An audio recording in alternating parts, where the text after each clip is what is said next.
Hi guys, so today I'm sort of filming in a very different environment, and there today I think our topic would be about relationships and how we sort of pick our ideal people, because we know that some people in life are just there for a time being and they're not here for the rest of the time. So personally, I've been experiencing, of course, like a lot of people that are sort of very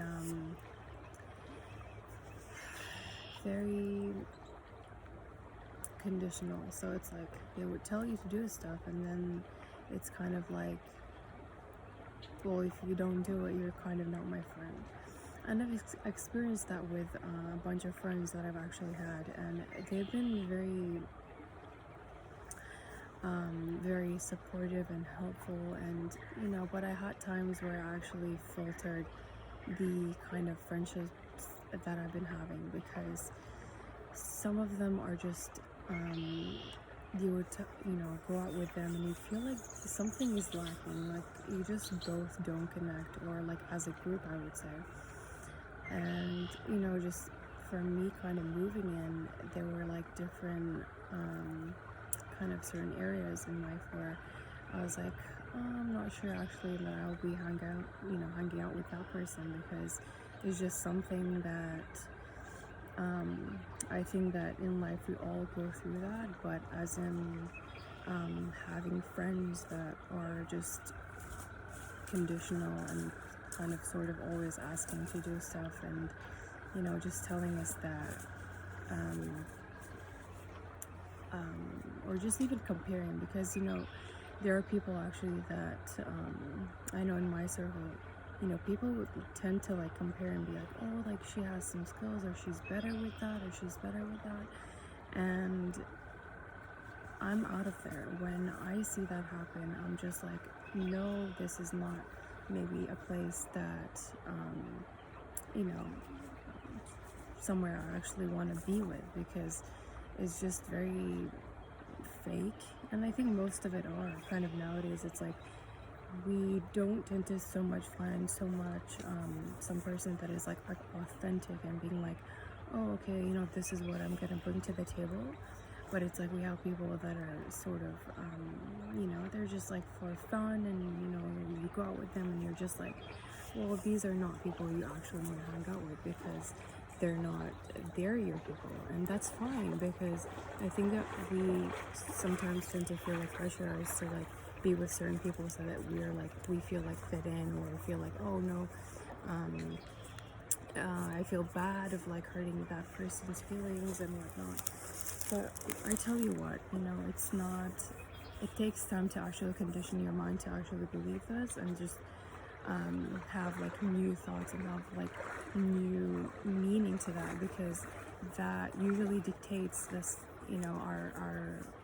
our connections in the past with people that that sort of dictate our connections right now with others. So of course I do have a few friends that come along, and we talk and we hang out and we do fun stuff together, and especially with people that you really actually connect with. And some of them I would take myself out of the situation. I usually tell also my friends and people that I know that don't be so afraid to be like, okay, so right now I need my space, and I don't feel like you're the person that I want to spend my time with. And that's fine. And it took me quite like let's say years to actually understand that idea, and of course through reading and learning and kind of gaining new perspectives from people that gave me that opportunity to be like, no, I don't want to continue with this, and then I don't have a problem with that. So it's kind of both two different things, because one thing is, okay, I will take myself out of that situation, but another thing is being okay with that and accepting. That's the hardest part. It's hard, but I wouldn't say it's impossible. There are sort of ways you can kind of have maybe, for example, like coping strategies or things that you can work with, because it's different with every person. My strategies are different than yours, than hers, than maybe your grandma, than your grandfather, your sister, your brother. It could be anyone, but it's usually different than the other. So it's like you have to first understand, okay, what values do I serve? What values do I believe in first? And then what are some things that I truly want a person to bring to the table? So we often sometimes, feel very pressurized to be with certain people because we feel like, oh, okay, that's how we fit in, or that's how we'll be accepted there. But knowing that that you can take yourself and you have permission, you just don't take it from anyone. You give yourself that permission to be like, no, okay, right now I'm not feeding into this and my energy is not sort of like gravitated towards that. And taking yourself out of the situation and being like, okay, maybe we're just like not meant to like hang out together, be together. And like sometimes I think to myself like, okay, there are some things that don't have to be very deep. I get that, but if you're a person going to your life every day and be like, and like, going out with a friend or whoever and being like, and when you leave that place, you're like, I just don't want to stay there. It's like their energy or something about that connection with them that's making me feel like I just don't want to go back again. That's a red flag. That's when you're like, no, I'm out of there, and you'll get out. And there are people that come to your life for a reason and to maybe show you something.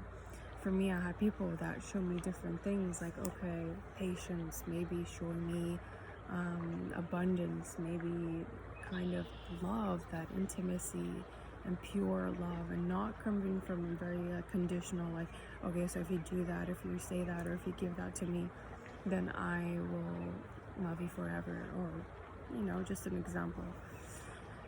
And I remember a situation happened when there's like a person there and I'm like talking in front of them, but whatever. There was a situation when I remember, I think I was in college, and she's a person that I knew for a while, and she's been a friend of mine, but we just don't really hang out much. We do connect. I get where our connection is coming from, is because we both connected to the same things, like spirituality, books, and kind of developing. She's more like the soft side. I'm more like the discipline kind of work, action, do changes.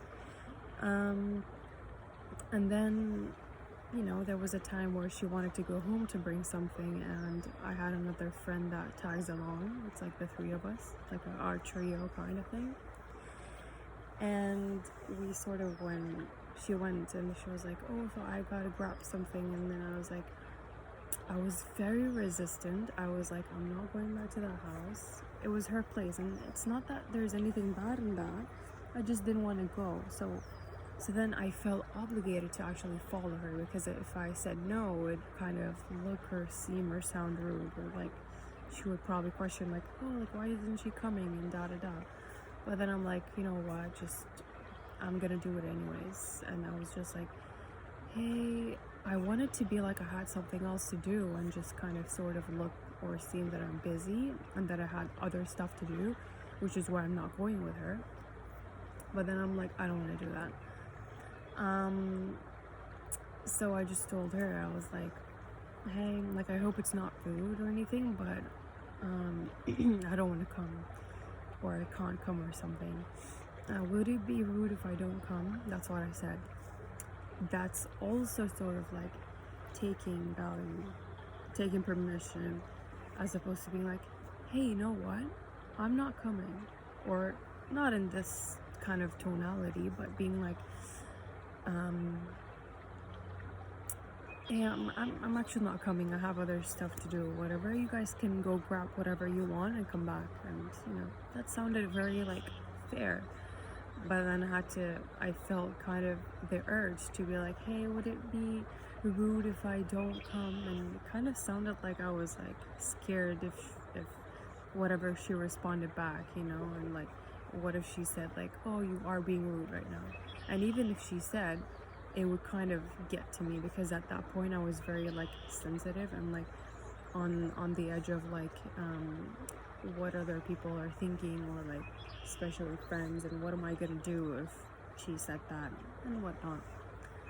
And I think today is a message too, along with this guy fishing here. This is a message to me that literally no one gives a fuck. Anyone that comes by and I'm like sitting here and like having my own spot, and I don't care if they listen to me. I did care at a certain point, like he was coming and I was like, I felt like the kind of nudging or that resistance to be like, you know, that's weird, and I didn't know how to navigate. And I was like, when I was talking right now, there were like sort of things where my mind and everything was like projected there, and I wasn't like here present with you speaking. But I played it well, didn't I? So yeah, anyways, he's still there, but fuck that. So yeah, coming back to our subject, so I do see where sort of things that you can grow from. So that experience, yes, it didn't feel good, as in like not really myself, but then like kind of it didn't feel good, like to my knees, my ego kind of thing. Oh, he's coming back. So yeah, it didn't feel good to me. I'm just gonna focus on my topic and what I'm kind of my intention with this message.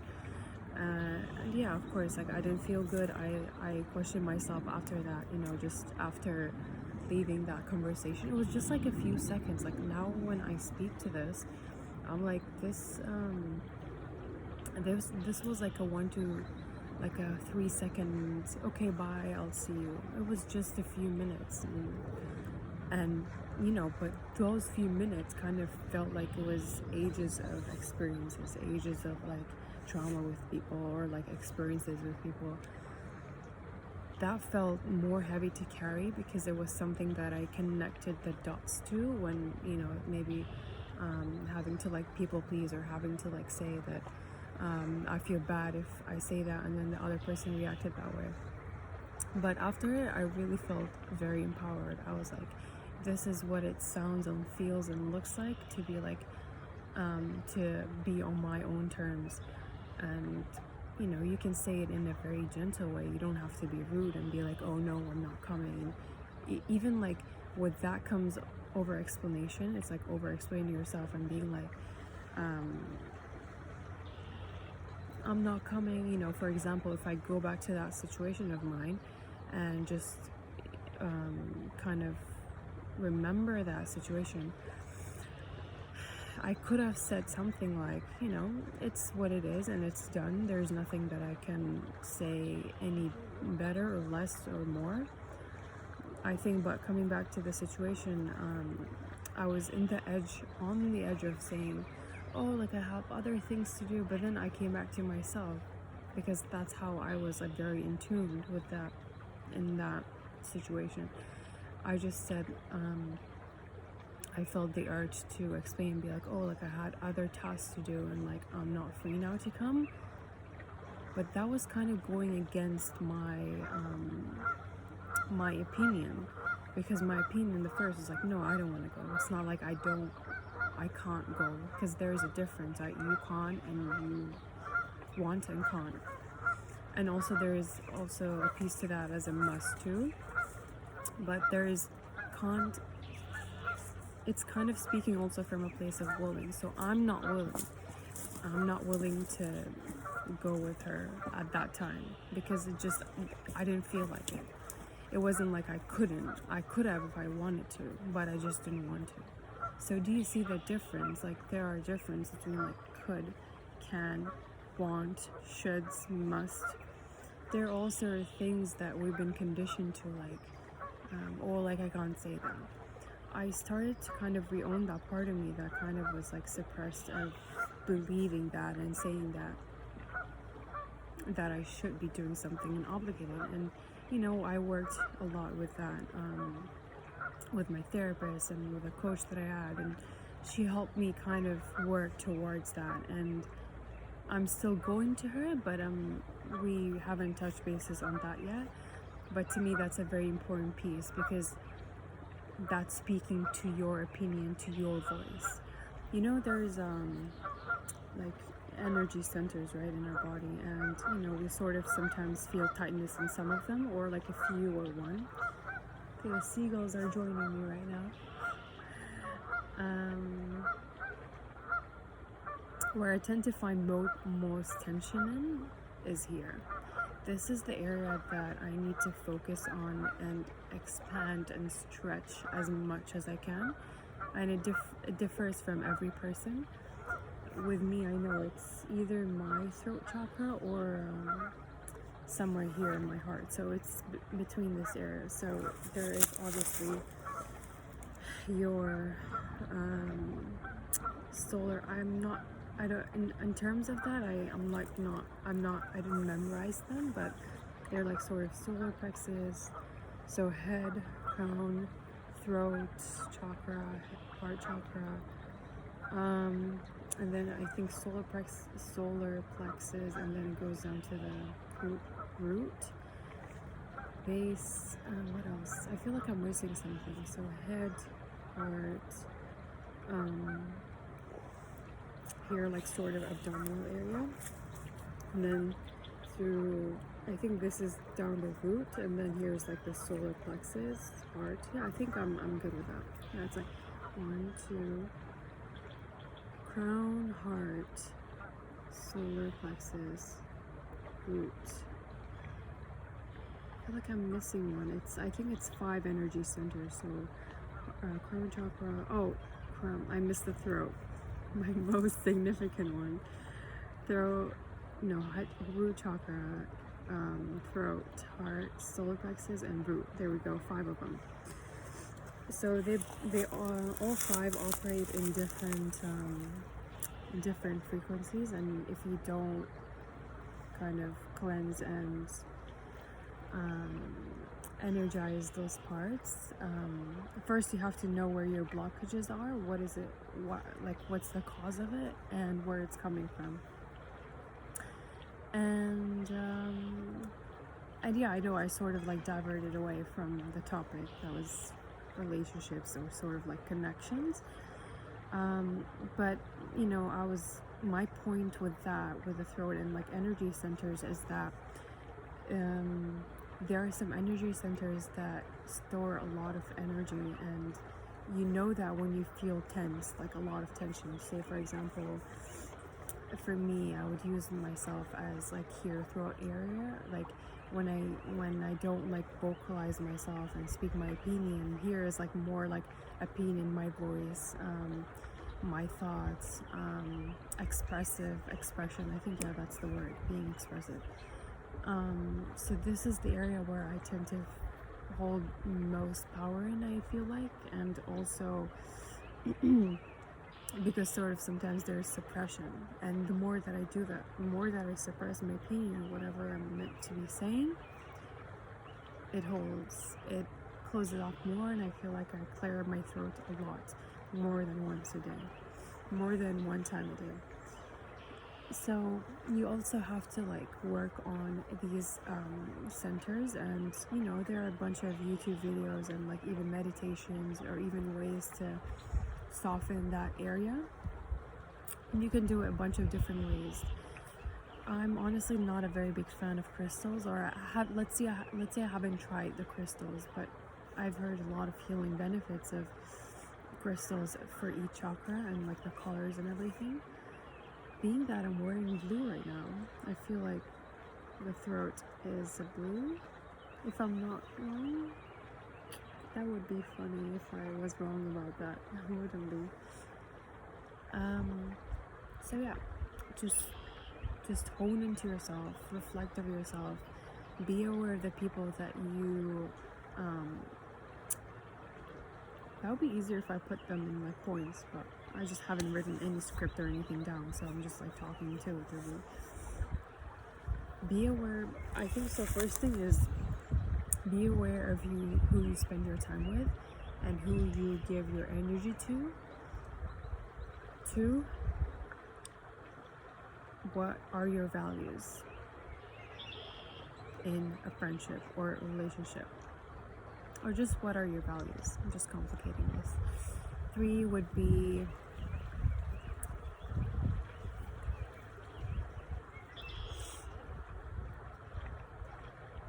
what is the other person bringing to the table?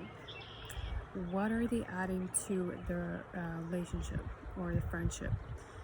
Mind you that they could take and give, and that's fine. It happens in both ways. But are you giving more than your fullest? And it's like not reciprocal. It's not like back and forth. You're not receiving that from them. So it's only you doing all the effort, but you don't see any balance. I think that's 3. And then 4 would be I'm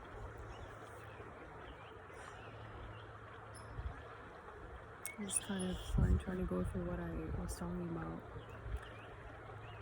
Let's 1, 2, I think it was 4, right? Yeah, it was 4. So maybe 5th can be boundaries. I didn't talk much of that, but that I feel like that needs like a whole different video about only that. So boundary setting. How can you set boundaries? Are you comfortable with that? Is the other person aware of your boundaries? Or is there like, you can do whatever and who can say whatever? If it's that case, then that's a very difficult way to live, honestly, if there's no boundaries. Saying boundaries, I'm also not perfect at it, and I'm still developing and learning about it. Yeah, these are the 5, I don't know, was it 5 or 4? I think you guys will probably note them down. But yeah, I just came here and I was just called to like share something, and literally I'm just like in a kind of a very beautiful place actually. It's very green and lovely and sunny and warm and cozy, and this is my DIY way of setting up the phone. Where is it? Here. I put up rocks and I kind of wanted to do the video in like landscape, but I was like, you know what? Whatever, let's just record it that way. So yeah, welcome, and I'm glad that you guys stayed along with me and tagged along in this on this video, and I hope that you got value out of this, and I would really appreciate anything that you had to share, some comment, disagreements. I'm very open to that. Something you resonated with, agreed with, or something that you will take along with you. I hope that you do take all the 5 keys